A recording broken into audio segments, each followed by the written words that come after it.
अवधूतचिन्तन श्रीगुरुदेवदत्त श्रीपादराजं शरणं प्रपद्ये। भद्रां करकिसलयो धारयन्तं यतीन्द्रं योगशूद्र भासितमुखकजं भ्रूतिशृङ्गारभाजं तिस्ये ब्रह्मा चितहरकला कल्पिताङ्गं कृपाब्धिं रेवावामे गरुडवसतिं वासुदेवं प्रपद्ये। વિવિધ ભક્તો પર કરેલ કૃપા. સખારામ કાનડકર. સખારામ કાનડકર આલોટ ગામે રહેતા હતા. તેમના પિતાજીનું મૃત્યુ થવાથી ભાઈ બહેન તથા માતાના ભરણ પોષણની જવાબદારી તેના પર આવી પડી. તેનો કંઠ સુરીલો હોવાથી તેને કીર્તન વ્યવસાય સ્વીકાર્યો. વિવિધ સ્થળે કીર્તન કરવાથી તેને આર્થિક પ્રાપ્તિ પણ સારી થવા લાગી. કુટુંબનો ચરિતાર્થ સારો ચાલતો હતો, પરંતુ તેના વિરોધીઓને આ પસંદ ન પડ્યું. ઈશ્વરનું નામ લઈને ગુજરાન ચલાવવું તેમાં શું ખોટું? પૂજારી તરીકેનો વ્યવસાય પણ સારો છે, પરંતુ જો તેનું ધ્યાન ઈશ્વર કરતાં ભક્તોના પૈસા તરફ વધુ જાય તો તે ખોટું છે. રામકૃષ્ણ પરમહંસ પણ પગારદાર પૂજારી હતા, પરંતુ ઈષ્ટ દૈવત સાથે તેમણે ભાવાત્મક એકતા સ્થાપી હતી. સખારામના શત્રુઓએ તેને કપટથી સિંદૂર પીવડાવી દીધું. આથી તેનો અવાજ બેસી ગયો અને કીર્તન વ્યવસાય બંધ પડ્યો. બીજી કોઈ વ્યવસાય કુશળતા ન હોવાથી ભૂખે મરવાનો વારો આવ્યો. તેણે આત્મહત્યા કરવા વિચાર કર્યો. તે જ સમય દરમિયાન સ્વામી મહારાજ મહતપુર આવ્યા છે તેવું જાણી સખારામ સ્વામી મહારાજને શરણે ગયો. દંડવત પ્રણામ કરીને તેણે સ્વામી મહારાજને પોતાની આપવીતી કહી સંભળાવી. સ્વામી મહારાજે તેને પોતાની સાથે 4 માસ રહેવા જણાવ્યું. શ્રી કાનડકરે દુઃખી થઈને જણાવ્યું કે પ્રાપંચિક અડચણો હોવાથી તે 4 માસ સ્વામીજી સાથે રહી શકે તેમ નથી. સ્વામી મહારાજે પરિસ્થિતિ જાણી પોતે જ અલોટ ગામે આવશે તેમ જણાવ્યું અને ત્યાં તેઓ ઉપાય કહેશે તેમ કહ્યું. સૂર્યગ્રહણને આગલે દિવસે સ્વામી મહારાજ અલોટ ગામે પધાર્યા. શ્રી કાનડકર તેમના દર્શને આવ્યો. સ્વામી મહારાજે તેમને એક વનસ્પતિનો રસ પીવા આપ્યો તથા તે રસથી તેની જીભ પર એક મંત્ર લખ્યો. શ્રી કાનડકરને તેઓશ્રીએ તે જપ સૂર્યગ્રહણના દિવસે ક્ષિપ્રા નદીમાં ઊભા રહીને કરવા જણાવ્યો. પૂર્ણ શ્રદ્ધાથી તેણે જપ કરતા તેમનો અવાજ પૂર્વવત થઈ ગયો અને બુદ્ધિ પણ વિશેષ સતેજ થઈ. તેમની સ્મરણ શક્તિ પણ વધી. મંત્ર અનુષ્ઠાન પૂરું થતાં જ સ્વામી મહારાજે તેમને ઘરે જવા આજ્ઞા આપી. આ પછી તેમનો કીર્તન વ્યવસાય સારો ચાલ્યો અને સખારામ કાનડકર કીર્તનાચાર્ય તરીકે પ્રસિદ્ધ થયા. સ્વામી મહારાજને ધન્ય છે. તેઓ દુઃખી લોકોનું દુઃખ દૂર કરવા જાતે અલોટ ગામ પધાર્યા તથા કાનડકરનું દુઃખ દૂર કર્યું. વેશ્યાનો ઉદ્ધાર. સરસ્વતીબાઈ નામની એક વેશ્યા અંતઃકરણમાં વૈરાગ્યનો ઉદય થવાથી ઋષિવાડીમાં દેવ સેવા માટે રહેતી હતી. તેનો કંઠ મધુર હતો તથા હૃદયનો ભાવ પણ ઉચ્ચ કક્ષાનો હતો. દીક્ષિત સ્વામીની આજ્ઞાથી તે નિત્ય કરુણા ત્રિપદીનો પાઠ કરતી. એક દિવસ સરસ્વતીબાઈએ સ્વામી મહારાજની ઉપસ્થિતિમાં ઉચ્ચ તાલ સ્વર સાથે કરુણા ત્રિપદીનું ગાન કર્યું. તેની ભક્તિ જોઈને સ્વામી મહારાજ પ્રસન્ન થયા અને ભાવેમ નમો શ્રી ગુરુચ્યાપદાસી આ ગુરુ સ્તોત્ર લખી આપ્યું. થોડી ધ્યાનાભ્યાસ પણ શીખવાડ્યો. સરસ્વતીબાઈએ આ જીવન સદગુરુ આજ્ઞા પ્રમાણે આચરણ રાખી માનવ દેહનું કલ્યાણ કર્યું. ધન્ય છે સરસ્વતીબાઈને જેના પુણ્યનો ઉદય થતાં સામાજિક રીતે નિંદાપાત્ર કે ઘૃણિત વ્યવસાયમાં ડૂબેલી હોવા છતાં તેના અંતઃકરણમાં વૈરાગ્યનો ઉદય થયો અને તે સાચી ભક્ત બની. ઉપસર્ગો દૂર થતા ગયા અને સદગુરુ કૃપા તથા ધ્યાન દીક્ષા પણ પ્રાપ્ત થઈ. પરંતુ આ બધું વૈરાગ્યના ઉદય પછીની વાતો છે.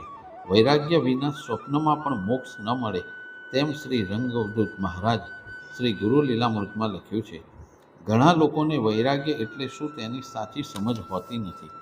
તેઓ સાદો અર્થ નીચે પ્રમાણે છે: પ્રાપ્ત ભોગો પ્રત્યે આસક્તિ ન રાખવી, તટસ્થ ભાવ કેળવવો, અપ્રાપ્ત કે ન મળેલા ભોગોને મેળવવા ખોટી રઝળપાટ ન કરવી. આ સાથે જ ભોગો કે વિષયો, તેના સાધનો નષ્ટ થતાં દ્વેષભાવ, વેરભાવ ન રાખવો કે ઉદાસ ન થવું. આવા લક્ષણો પ્રગટે તો સમજવું કે વૈરાગ્યનો ઉદય થયો છે. અક્ષરોથી લખવું જેટલું સીધું છે તેટલું જ આચરણમાં મૂકવું અઘરું છે. પૂર્વ સુકૃત ફળે કે પુણ્ય ઉદય થાય ત્યારે જ આ વાત બને છે. આવો જ એક કિસ્સો શ્રી અક્કલકોટના સ્વામી મહારાજના જીવનમાં પણ બન્યો હતો. તેઓ કદી બાળકની જેમ, કદી ઉન્મત્તની જેમ, કદી જ્ઞાનીની જેમ તથા કોઈક વાર અજ્ઞાનીની જેમ વર્તન કરતા. રાજા મહારાજાથી શરૂ કરી અમીર ઉમરાવ, વિદ્વાનો, વેપારીઓ, શાહુકારો, ગરીબો, નર્તકીઓ, વેશ્યાઓ વગેરે સમાજના વિભિન્ન સ્તરના લોકો તેમની પાસે આવતા. એક વેશ્યા પણ તેમની પરીક્ષા કરવા આવી. આ વેશ્યાને વિઘ્ન સંતોષી લોકોએ મોકલી હતી. વેશ્યાના મનમાં પણ ઘમંડ હતો કે તે ભલભલા વ્યાખ્યાનકાર, પંડિતો, વિદ્વાનોને પોતાના નેત્ર કટાક્ષથી ધૂળ ચાટતા કરી શકે છે. ઓછા ભક્તગણો હોય તેવા સમયે તે વેશ્યા સ્વામીજી પાસે આવી. સ્વામીજીને કેવી રીતે ફસાવવા તે વિશે તે મનમાં વિચાર કરવા લાગી. કદાચ તેના ઘણા જન્મોના પુણ્યનો ઉદય થઈ ગયો હશે. તે વેશ્યા અક્કલકોટના સ્વામીને હરાવવા કે લજ્જિત કરવા એકાંતમાં મળવા આવી. બીજા શબ્દોમાં કહીએ તો યોજનાપૂર્વક તેને સ્વામીજીને મળવા સમય ફાળવ્યો. લોકો આપ્તજનોને મળવા સમય ફાળવે છે, પરંતુ સંતોને મળવા, સિદ્ધ પુરુષોને મળવા, સેવા કરવા સમય ફાળવતા નથી. કેવી રીતે વાત શરૂ કરવી તે અંગે તે વિચારવા લાગી. તેના વ્યવસાય અનુસાર તે વિચારવા લાગી કે આ બાવા એટલે કે અક્કલકોટના સ્વામી સમર્થને સ્ત્રી સંગ થયો હશે કે કેમ. ક્ષણાર્ધમાં જ સ્વામીએ તેના વિચારતંતુને પકડી પાડ્યો. આવો વિચાર જે દ્વૈતમાંથી ઉદ્ભવે છે તેને આધારે સ્વામીજીએ તે વેશ્યાને પ્રશ્ન કર્યો: પુરુષ અને સ્ત્રીમાં શો ભેદ છે? વેશ્યાના આધારે ઘણા ભેદ હશે, પરંતુ પ્રગટપણે તે બોલી: સ્ત્રીઓની છાતી પુરુષ કરતાં અલગ પડે છે. અક્કલકોટના મહારાજે મોટેથી હસી તથા તાળી પાડીને કહ્યું: આના આધારે તું જ કહે કે તું પુરુષ છે કે સ્ત્રી છે. એક વેશ્યા સંત પુરુષને અપમાનિત કરવા આવી હતી અને પોતે જ અત્યંત લજ્જિત થઈ. તેના પૃષ્ઠ સ્તનો ગાયબ થઈ ગયા હતા અને તેની છાતી પુરુષ જેવી થઈ ગઈ હતી. આ શારીરિક ફેરફાર અપરિવર્તનીય હતો. આખી જિંદગી પસ્તાવો કરવો પડે તેવું બન્યું હતું. તેને પોતાની જાત પર, તેના વ્યવસાય પર તિરસ્કાર ઉપજ્યો. તે વિચાર કરવા લાગી કે અત્યાર સુધીના જન્મો વેડફીને તેણે આત્મઘાતી કાર્યો કર્યા છે. હવે દુર્લભ મનુષ્ય દેહ કેવી રીતે સાર્થક કરવો? આવા વિચારો પ્રગટ્યા તે પણ શ્રી અક્કલકોટના સ્વામી મહારાજની ઉપસ્થિતિનો પ્રભાવ હતો. આખી જિંદગી ધૃણિત જિંદગી જીવી, હવે શું કરવું તે પશ્ચાતાપના અગ્નિમાં શેકાવા લાગી. તે અક્કલકોટના મહારાજને શરણે ગઈ. મને બચાવો, આપની કૃપા દ્રષ્ટિ અમારા પર થવા દો, એમ અશ્રુભરી આંખે સ્વામીજીને આજીજી કરવા લાગી. અક્કલકોટના સ્વામી મહારાજ ઘણું ઓછું બોલતા, પરંતુ ન બોલવા છતાં તેઓ આટલું વૈચારિક પરિવર્તન લાવી શકતા. તેઓ શ્રીએ ટૂંકમાં કહ્યું: જાગ્યા ત્યારથી સવાર, જગતને વહાલા થઈ જિંદગી ખર્ચી, હવે જગતપતિને વહાલા થવા જે કરવું હોય તે કરો. તે વેશ્યાએ ધૃણિત વ્યવસાયનો ત્યાગ કર્યો, સફેદ વસ્ત્ર પરિધાન કર્યા તથા શ્વાસે શ્વાસે હરિનામ લેતી તીર્થયાત્રાએ નીકળી પડી. કરેલા કુકર્મોને લીધે રાત દિવસ તે અશ્રુપાત કરતી હતી. ઘણા વર્ષો સુધી તીર્થયાત્રા કરીને તે શ્રી અક્કલકોટના સ્વામીજીનું ચરિત્ર લખનાર શ્રી વામન બુવા વામોરીકરને મળી. તેમણે શ્રી વામોરીકરને આત્મવૃત્તાંત કહ્યો. તેઓ તેની હકીકત જાણી ભાવ વિભોર થયા. તેમને એક કહેવત યાદ આવી. દિવસ ભરાઈ ગયા હોય, મૃત્યુ આવવાનું હોય ત્યારે ગાય કસાઈવાડે જાય છે, તેમ પાપીઓના પાપ ભસ્મીભૂત થવાના હોય ત્યારે પાપીઓ સંતના આશ્રય કે સંતને મળવા જાય છે. દુષ્ટો ભલે સંતને કનડવા જાય કે પજવવા જાય, સંત પુરુષોની આંખોમાંથી દયાનું ઝરણું વહેવા લાગે છે. તે ઝરણું સામેની વ્યક્તિમાં વિવેક જગાડે છે. જેવો વિવેક પ્રગટે કે તરત જ તેની પાછળ વૈરાગ્ય દોડી આવે છે. પછી તે દુષ્ટ કે પાપી વિવેક વૈરાગ્યથી વિભૂષિત મુમુક્ષ બની જાય છે. આમ પૃથ્વી પરના બોલતા ચાલતા દેવ એટલે કે સંત પુરુષોને આપણે ઓળખીએ, સમજીએ તથા યથાશક્તિ તેમની સેવા કરીએ અને તેઓએ આદરેલા ઈશ્વરીય કાર્યમાં યથાશક્તિ ફાળો આપીએ તો જીવન કંઈક અંશે સાર્થક કર્યું ગણાય. શ્રી ગણેશ સાતવડેકર. કોલ ગામમાં ગણેશ સાતવડેકર નામે એક બ્રાહ્મણ યુવાન રહેતો હતો. તેણે સ્વામી મહારાજની ખ્યાતિ સાંભળી અને કોઈકને કહ્યા વગર તેમને મળવા ઘર છોડીને જતો રહ્યો. તેના પિતાએ ખૂબ શોધ કરી અને પ્રયાસે તેને ઘરે લઈ આવ્યા. પરંતુ યુવાનીની વારંવાર ગૃહત્યાગ કરવાની પ્રબળ વૃત્તિ જોઈને પિતાને શ્રી ગુરુચરિત્રની પોથીના સોગંદ આપીને વચન લીધું કે સ્વામી મહારાજના દર્શન કરીને તે ઘરે પાછો આવશે. ઉપર પ્રમાણે વચન આપ્યા પછી ગણેશ સાતવડેકર સ્વામી મહારાજના દર્શન કરવા મંડલેશ્વર આવ્યો. સ્વામી મહારાજના દર્શન કરી તે ધન્ય બન્યો. તેની સાત્વિક વૃત્તિ તથા ગ્રંથ અધ્યયનની જિજ્ઞાસા જોઈને સ્વામી મહારાજે તેને વેદ સ્તુતિ તથા મનન અને ઉપનિષદોનો અભ્યાસ કરાવ્યો. ગણેશ સાતવડેકરને અનુગ્રહ પણ પ્રાપ્ત થયો. કૃપા પ્રસાદ પ્રાપ્ત થયા પછી વિશ્વેશ્વરના મંદિરમાં બપોરે શ્રી ગણેશ સાતવડેકરને દત્ત ભગવાને સંન્યાસી રૂપે દર્શન આપ્યા. આથી તેનું ચિત્ત શાંત થયું. આમ છતાં આપેલા વચન પ્રમાણે તે ઘરે પાછો ગયો. તેણે નૃસિંહવાડીમાં 2 વખત તથા ગરુડેશ્વરમાં 1 વખત સ્વામી મહારાજના દર્શન કર્યા હતા. સ્વામી મહારાજે તેને યોગ વિશે પણ શિક્ષણ આપ્યું હતું.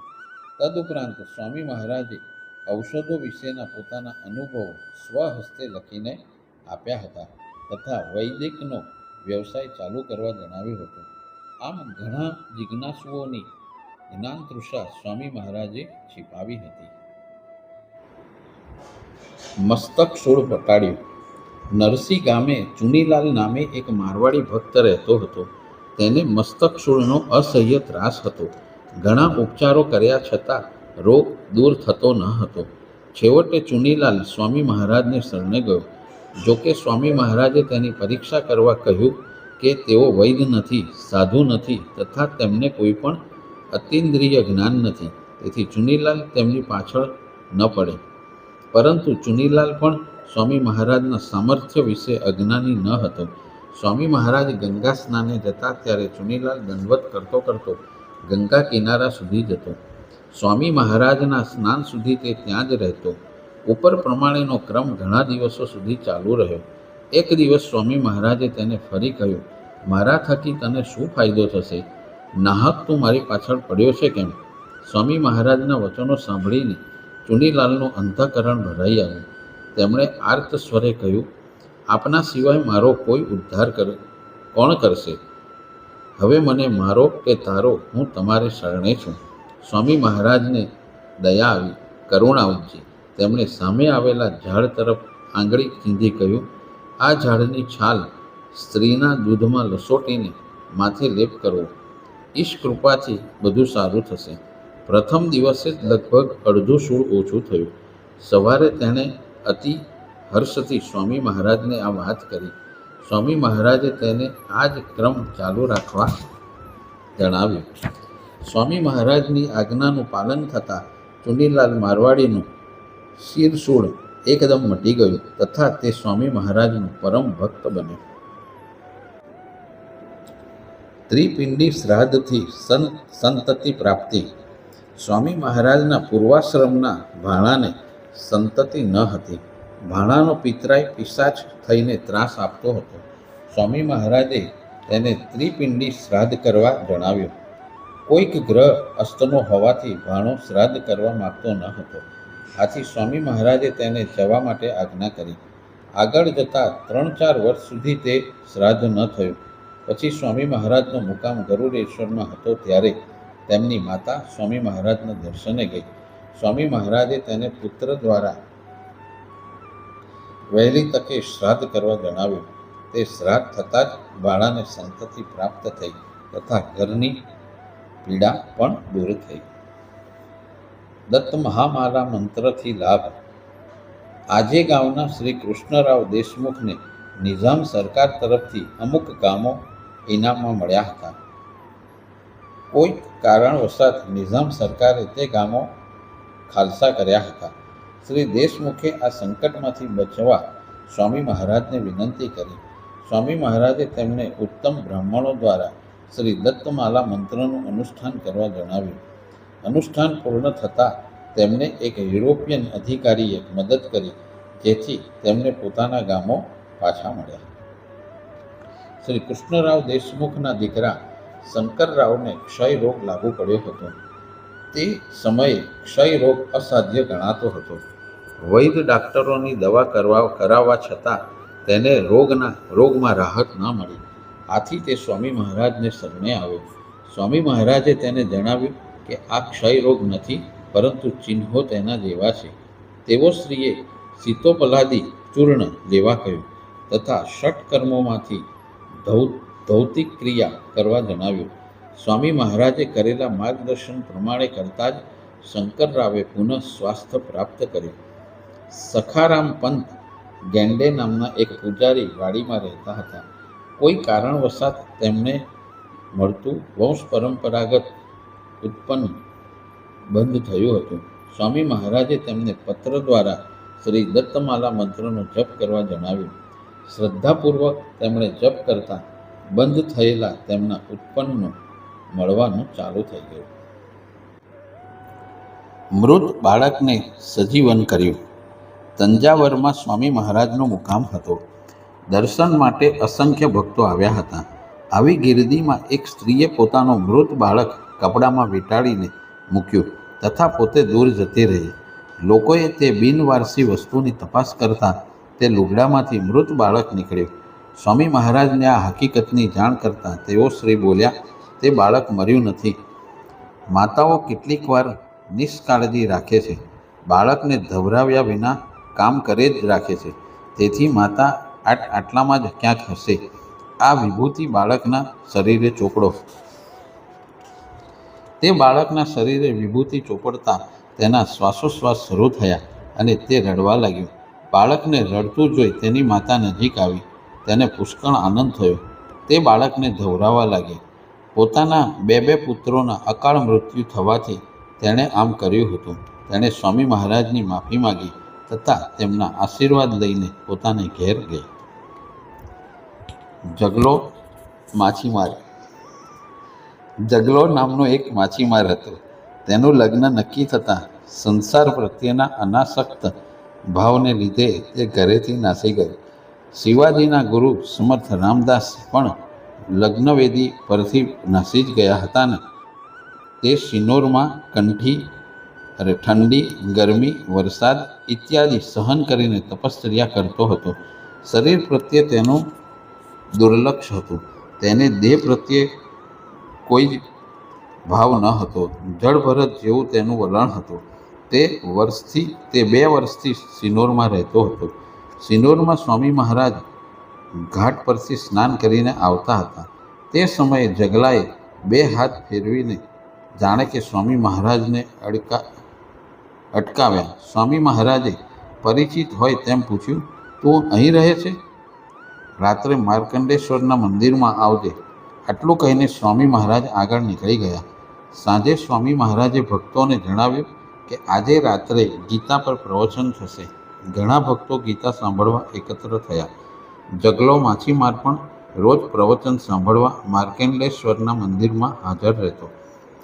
ગીતાના 17મા અધ્યાય સુધી જગલો રોજ પ્રવચન સાંભળવા અચૂક હાજર રહેતો. 17મો અધ્યાય પૂરો થતાં જગલાએ સ્વામી મહારાજને દંડવત પ્રણામ કર્યા અને જણાવ્યું, હવે કાલથી હું પ્રવચન સાંભળવા નહીં આવું. આમ કહીને તે જતો રહ્યો. આ પછી 1-2 મહિનામાં જ તેનું અવસાન થયું. જગલા માછીમારના મુમુક્ષુપણાને ધન્ય છે. તેના વિવેક વૈરાગ્ય જોઈને સ્વામી મહારાજે સ્વયં તેને જ્ઞાન પ્રદાન કરવા નક્કી કર્યું. તેની જિજ્ઞાસા સંતોષવા ખાસ ગીતા પર પ્રવચનોનું આયોજન કર્યું અને સ્વયં તેને આમંત્રણ આપ્યું. બાહ્યતઃ અશિક્ષિત જેવો લાગતો માછીમાર વાસ્તવમાં જ્ઞાન પ્રાપ્તિ માટે પૂરતો શિક્ષિત હતો, તેમ સ્વામી મહારાજની લીલા પરથી જણાય છે. આવા અનેક જિજ્ઞાસુની જ્ઞાન તૃષા छिपाવવા સ્વામી મહારાજ પોતાના શરીરની પણ કાળજી ન રાખી ભારતભરમાં પરિભ્રમણ કરતા. આ તેમના ઈશ્વરીય કાર્યનું અભિન્ન અંગ હતું.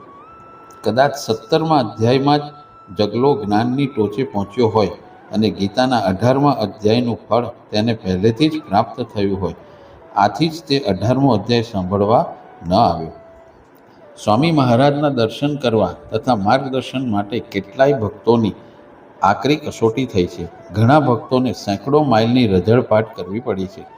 ઘણા કષ્ટો પછી ભક્તો તેમના દર્શનને લાયક બન્યા. રાજા મહારાજાઓને પણ દર્શન માટે અનુજ્ઞા લેવી પડતી. ધન્ય છે જગલા માછીમારને કે જેને લીધે સ્વામી મહારાજ ખાસ સિનોરમાં રોકાયા એટલું જ નહીં, પરંતુ ગીતા જ્ઞાન સત્ર તેને માટે રાખ્યું. જગલો પણ નિત્ય શ્રવણ કરવા આવતો. જેમ પાકેલું ફળ વૃક્ષ પર વધારે સમય સુધી ટકી શકતું નથી, તેમ જ્ઞાનથી પરિપક્વ થયેલ મનુષ્યનું જડ શરીર પણ આત્મા સાથે વધારે સમય સુધી સંલગ્ન રહી શકતું નથી. પૂર્ણ જ્ઞાન પ્રાપ્ત કરીને જગલાએ નશ્વર દેહનો ત્યાગ કર્યો. કલો ચતુર્ગુણમ પ્રોક્તમ. સાવંતવાડી જિલ્લાનો એક બ્રાહ્મણ પિશાચ પીડાથી ત્રાસીને સ્વામી મહારાજના માર્ગદર્શન માટે ગયો. તે સમયે સ્વામી મહારાજનો મુકામ પવની ગામે હતો. સ્વામી મહારાજે તેને વાડીમાં જઈને અનુષ્ઠાન કરવા જણાવ્યું. તે બ્રાહ્મણના દાદાએ એક બ્રાહ્મણની વાડી ઝૂંટવી લીધી હતી. વાડીનો મૂળ માલિક પિશાચ થઈને તેને ત્રાસ આપતો હતો.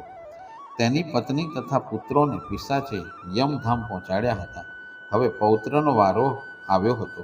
પૌત્રનું નસીબ સારું કે તે સ્વામી મહારાજને શરણે ગયો. નરસોબા વાડીમાં તે બ્રાહ્મણે અનુષ્ઠાન શરૂ કર્યું. પિશાચે તેના શરીર પર સોજો ઉત્પન્ન કર્યો. આથી તે બ્રાહ્મણ અનુષ્ઠાન પૂરું કરી શક્યો નહીં. સ્વામી મહારાજ જ્યારે વાડીમાં પધાર્યા ત્યારે તે બ્રાહ્મણ ફરી તેમને શરણે ગયો. સ્વામી મહારાજે તેને 3 લાખ ગાયત્રીના જાપ તથા શ્રી ગુરુચરિત્રના 49 સપ્તાહ પારાયણો કરવા કહ્યું. પિશાચે તેને 75,000 જાપ કરવા કહ્યું હતું. પરંતુ સ્વામી મહારાજે કહ્યું કે કલો ચતુર્ગુણમ પ્રોક્તમ, એટલે કે કલિયુગમાં 4 ગણો જપ કરવો. જો 4 ગણો જપ ન કર્યો હોત તો પિશાચ પીડા દૂર થઈ ન હોત. સ્વામી મહારાજે તે બ્રાહ્મણ પર તીર્થ પ્રોક્ષણ કરતા પિશાચ દેહ છોડીને જતો રહ્યો તથા તેને મુક્તિ મળી. તે બ્રાહ્મણે સ્વામીજી નિર્દિષ્ટ જપ તથા બ્રાહ્મણ સમારાધન કરી પિશાચ પીડામાંથી મુક્તિ મેળવી. પરંતુ દાદાએ બ્રાહ્મણની વાડી છીનવી ન હોત તો ઘણાના પ્રાણ ન ગયા હોત તથા આ બ્રાહ્મણે જે સમય પિશાચ પીડા નિવારણાર્થે ગાળ્યો હતો તે સમયમાં ઈશ્વરની નિષ્કામ ઉપાસના કરી આધ્યાત્મિક પ્રગતિ કરી શક્યો હોત. સત્તા, દ્રવ્ય કે ઇતર છળકપટથી મનુષ્ય કોઈને પણ છેતરી શકે છે. દેખીતી રીતે તેનો વિજય દેખાય છે, પરંતુ તે પછીની પેઢીને, વંશજોને વેઠવા પડતા કષ્ટોનો ખ્યાલ કરી કોઈએ પણ બીજાને ત્રાસ કે કષ્ટ પહોંચાડવું નહીં. કેટલાક લોકો સત્તા કે દ્રવ્યના મદમાં બીજાને કનડવા હંમેશા તત્પર હોય છે. આવી કનડગત સારી નથી. પોતાને કે પોતાના વંશજોને આ કનડગત જ પાછી મળવાની છે. સંતો હંમેશા અપકારી પર પણ ઉપકાર કરે છે. તેનું રહસ્ય આ જ છે: જેવું કરો તેવું પામો. ઉપકાર કરો તો ઉપકાર પામશો. શ્રી ગુંડીરાજ કવિશ્વર. પ્રપંચમાં રહીને પરમાર્થ સાધવો. ઋષિવાડીના શ્રી ગુંડીરાજ કવિશ્વર ધારવાડમાં સ્વામી મહારાજના દર્શને આવ્યા હતા. તેમના પિતાજી શ્રી વક્રતુંડ બુવા પર પણ સ્વામી મહારાજનો વિશેષ પ્રેમ હતો. વાડીમાં પ્રવચન દરમિયાન વક્રતુંડ બુવા આવ્યા છે કે નહીં તેની સ્વામી મહારાજ ખાતરી કરતા. વક્રતુંડ બુવાના ચિરંજીવી શ્રી ગુંડીરાજની પિતાજીના દેહાંત પછી વાડીમાં જ શુકલ વૃત્તિથી રહીને પ્રભુની સેવા કરવાની ઈચ્છા હતી, પરંતુ સ્વામી મહારાજે તેમને પ્રપંચમાં જ રહીને પરમાર્થ સાધવો એમ જણાવ્યું હતું. સ્વામી મહારાજે તેમને મંત્રાનુષ્ઠાન બતાવ્યું હતું, જે તેમણે શ્રદ્ધાપૂર્વક સંપન્ન કર્યું. સ્વામી મહારાજની આજ્ઞાથી પુરાણ પ્રવચનાદિથી ધર્મ જાગૃતિનું કામ સુંદર રીતે કર્યું હતું. ધારવાડ પ્રાંતના મંદીહાલ ગામમાં સ્વામી મહારાજ અને તેમની મુલાકાત થઈ હતી. તેમની ઈચ્છા ત્યાં સ્વામી મહારાજને ભિક્ષા કરાવવાની હતી, પરંતુ અસંખ્ય ભક્તોમાં તેમને તક મળશે કે કેમ તે ચિંતામાં તેઓ હતા. તેમનું નિર્મળ અંતઃકરણ તથા સાત્વિકતા જોઈ સ્વામી મહારાજે તેમને ભિક્ષાની તૈયારી કરવા આજ્ઞા કરી. પોતાની ભિક્ષા કરાવવાની મનોકામના પૂર્ણ થતાં તેમને કૃતાર્થતાનો ભાવ થયો. શ્રી ગુંડીરાજ કવિશ્વરનો સંતોષી સ્વભાવ તથા સમાધાનની વૃત્તિથી સ્વામી મહારાજને તેમના પર વિશેષ પ્રેમ હતો. ગરુડેશ્વરમાં તેઓ સ્વામી મહારાજના દર્શને ગયા. સ્વામી મહારાજે તેમને ઘણા દિવસો સુધી આગ્રહપૂર્વક રાખ્યા. કવિશ્વર બુવા જવાની વાત કરે એટલે સ્વામી મહારાજ આવેલા ભક્તોને પૂછતા, તમે કવિશ્વર બુવાનું પ્રવચન સાંભળ્યું છે? ભક્તો કહે ના, એટલે સ્વામી મહારાજ કહેતા કે આજે સાંભળો. ગુંડીરાજ બુવા પણ ગુરુ આજ્ઞાથી ત્યાં રોકાઈ જતા. પ્રયાણ વખતે સ્વામી મહારાજે તેમને એક શ્રીફળ તથા છાટી પ્રસાદ તરીકે આપી આશીર્વાદ આપ્યા. શ્રી ગુંડીરાજ કવિશ્વરના દીકરા શ્રી દત્ત મહારાજ કવિશ્વર તરીકે ઓળખાયા. તેઓ પણ ઉત્તમ પ્રવચનકાર, શાસ્ત્રોના નિષ્ણાત અને વિદ્વાન હતા. 12 વર્ષની ઉંમરે તેમણે પ્રથમ ભાગવત સપ્તાહ કરી હતી. પૂનામાં આવેલા શ્રી ગુણવણી મહારાજ સ્થાપિત શ્રી વાસુદેવ નિવાસના તેઓ પીઠાધીશ હતા. શ્રી વક્રતુંડ બુવાએ જ દત્ત મહારાજ તરીકે ફરી જન્મ લીધો છે તેમ સ્વામી મહારાજે કહ્યું હતું. શ્રી દત્ત મહારાજ કવિશ્વરના પ્રવચનમાં હાજર એક શંકરાચાર્યએ તેમનું ગૌરવ કરતા જણાવ્યું હતું કે જો તેઓ શંકરાચાર્ય ન હોત તો શ્રી દત્ત મહારાજને સાષ્ટાંગ દંડવત કરત, પરંતુ શંકરાચાર્ય પીઠના પ્રસ્થાપિત નિયમ પ્રમાણે તેઓ કોઈને વંદન કરી શકે નહીં. આમ કવિશ્વર કુળમાં સંતોની ત્રિપુટીએ જન્મ લીધો. કવિશ્વર કુળનો જેટલો જય જયકાર કરીએ તેટલો ઓછો છે. તદુપરાંત તેઓ માત્ર વાણીના જ પંડિત ન હતા. તેઓ જેવું આચરણ કરતા તેવો જ ઉપદેશ કરતા. સાત્વિકતા, ભક્તિ, તપશ્ચર્યા, શાસ્ત્રાધ્યયન ઇત્યાદિ ગુણોથી વિભૂષિત હોય તેવા ભક્તો પર જ સ્વામી મહારાજ પ્રેમ રાખે, સ્નેહ કરે તે સ્પષ્ટ છે. ધન્ય છે તેવા કવિશ્વર કુળના વિદ્વાનોને. નર્મદા માતાની કૃપા દ્રષ્ટિ. ગરુડેશ્વરમાં સ્વામી મહારાજનો મુકામ હતો. એક સેવક રસોઈના વાસણો માંજવા નદી પર ગયો. ઘણા બધા વાસણો હતા. એક તપેલું નદી પ્રવાહમાં વહેતું વહેતું દૂર નીકળી ગયું. પાણી ઊંડું હતું તથા તે સેવકને તરતા આવડતું ન હતું. તપેલું હવે મધ્ય પ્રવાહ સુધી પહોંચી ગયું હતું. તે સમયે પાણી માટે નળની વ્યવસ્થા ન હોવાથી વાસણો નદી પર માંજવા પડતા હતા. સ્વામી મહારાજે વાત જાણી એટલે સ્વયં નર્મદા કિનારે આવ્યા તથા નર્મદા માતાને ઉદ્દેશીને બોલ્યા, નર્મદા માતા, એ તપેલું લઈને શું કરશો? બાળ ગોપાળના ભોજનમાં તે વિઘ્ન નહીં આણે? આટલા શબ્દો સ્વામી મહારાજના મુખેથી નીકળ્યા અને પેલું તપેલું નદીના મોજાથી ધીમે ધીમે સ્વામી મહારાજના પગ પાસે આવીને પહોંચ્યું. સેવકોએ તે કિનારા પરથી લઈ લીધું. અવધૂત ચિંતન શ્રી ગુરુદેવ દત્ત શ્રીપાદરાજમ શરણમ પ્રપદ્યે. ગુરુદેવ દત્ત, ગુરુદેવ દત્ત, ગુરુદેવ દત્ત, ગુરુદેવ દત્ત, ગુરુદેવ દત્ત, ગુરુદેવ દત્ત, ગુરુદેવ દત્ત, ગુરુદેવ દત્ત, ગુરુદેવ દત્ત, ગુરુદેવ દત્ત, ગુરુદેવ દત્ત, ગુરુદેવ. તાલી પાડો, તાલી. ગુરુદેવ દત્ત, ગુરુદેવ ગુરુદેવ દત્ત ગુરુદેવ દત્ત ગુરુદેવ દત્ત ગુરુદેવ દત્ત ગુરુદેવ